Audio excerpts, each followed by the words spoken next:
Sit back and listen to this extremely interesting story. Ron Weissman couldn't wait to come home. Amy had been his favorite wife for 10 years. She wasn't just beautiful. She not only kept herself in shape, she was also the best lover.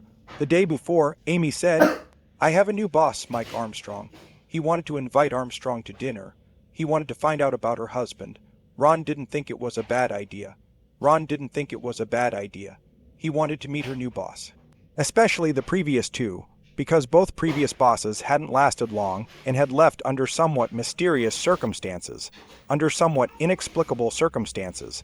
The most recent current employee because the most recent employee left after only a few months.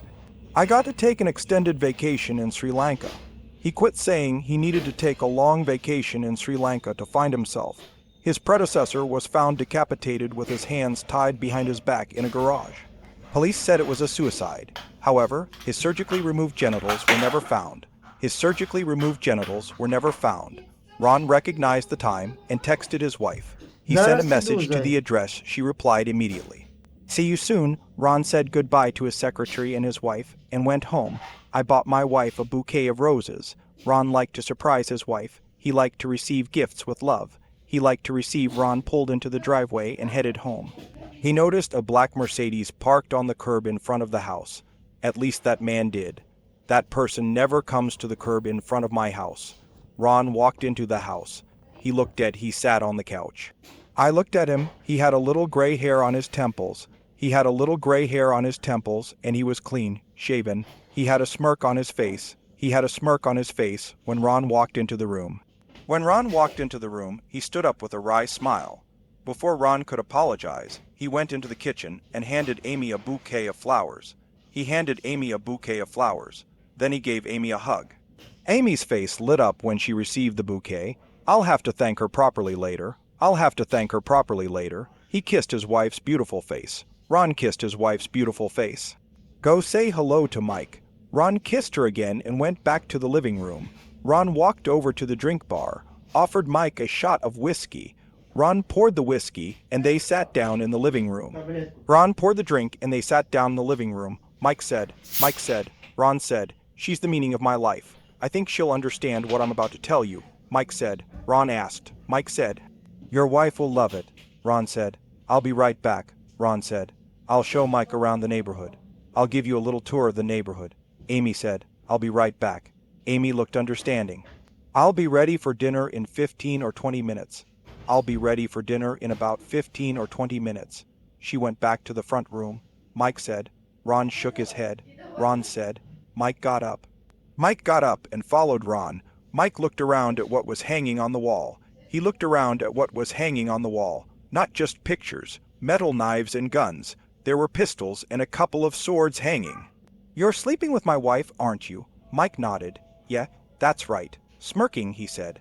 "What's the matter? My wife didn't tell you about me, did she?" "Ron told me about you." Ron said. "It's true I'm a CPA. I work for a joint federal, private task force, but I wasn't always an accountant." Mike said. "I was in the military. I served in the military." Ron said.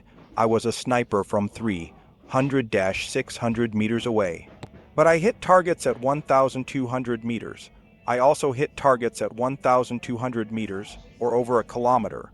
At that distance, you can't hear the gunshots. For a moment, I was alive and breathing." He pulled out a desk drawer and put his hand on his knife collection. I put my hand on my knife collection. Mike felt even worse when Ron pulled out a very large knife. Ron pulled out a very large knife, because he pulled out a knife. He said, holding the sharp blade where Mike could see it, he said, "It's not like watching up close as your enemy emits his last breath. Seeing your enemy emit his last breath up close." Mike's face turned white. He chuckled and his smile disappeared. Mike muttered. Mike said, "You just told me you were going to sleep with my wife." He was trying to make me realize that it's a private thing. I believe it. An ounce of prevention is worth an ounce of cure. Prevention is worth a pound of cure. He looked at his watch. "It's about time for dinner," he said. Mike nodded. Ron pulled out a knife. Ron threw the knife at the thick target on the far wall. The knife hit the middle of the wall. It hit the middle. I like to practice. Ash turned pale. She headed for the dining room. Amy set the table for 3.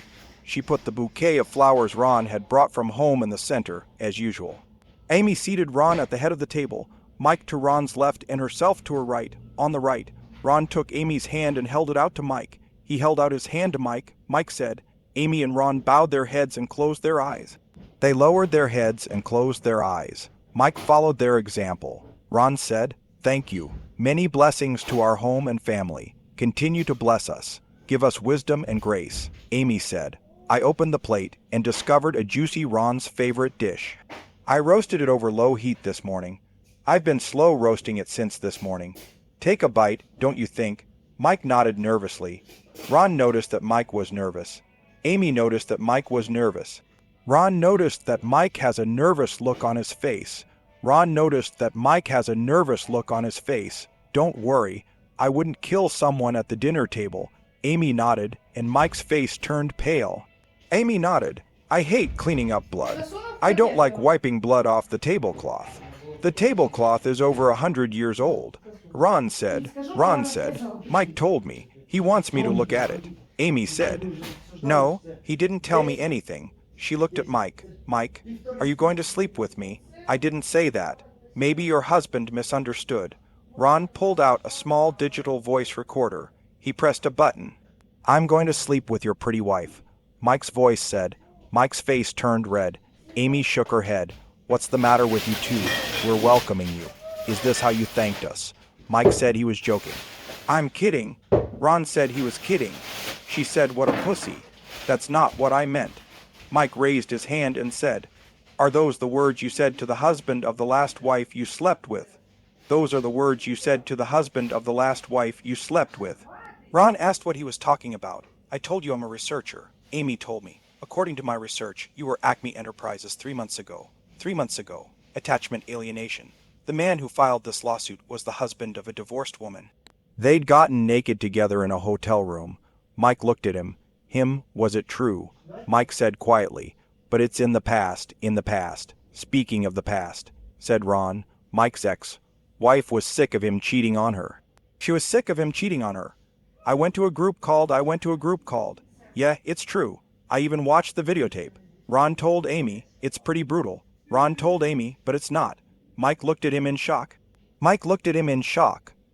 Ron shook his head and said, I'm a researcher for your wife. My task force acted as an intermediary for your wife. After we contacted your wife," Ron looked at Amy. "After Amy contacted your wife, gave Ron a choice. Either accept the punishment and stay married, or agree to a divorce.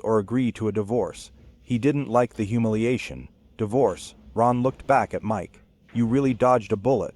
What was she going to punish you for?" Amy asked angrily. Mike was tied up and badly beaten. And then he'd be shown his wife sleeping with a bunch of guys. That's not very nice. Yes. Mike wrinkled his nose and said, "Memories. So did your group save his ass?" Ron nodded his head sorrowfully. "This guy hasn't learned his lesson yet," Ron said. Amy said. Ron nodded. He looked at Mike and said. He shook his head. Ron looked at Mike, who shook his head. He shifted his gaze from Ron to Amy. He looked from Amy to Amy. Ron asked, "You have to teach them that it's not good to sleep with other people's wives." "It's not a good idea to sleep with other people's wives. I have my ex-wife's cell phone number. Invite her over for a visit. Invite her to teach you the following." Ron looked at Amy. Ron said to Amy. Mike said, "This is one of those movable boards that is used in knife throwing technique. It's used in the knife throwing technique. You've seen it. Half-naked women tied to the board, the thrower to keep from hitting her. I think it was called the circle of death. I think it was called the wheel of death."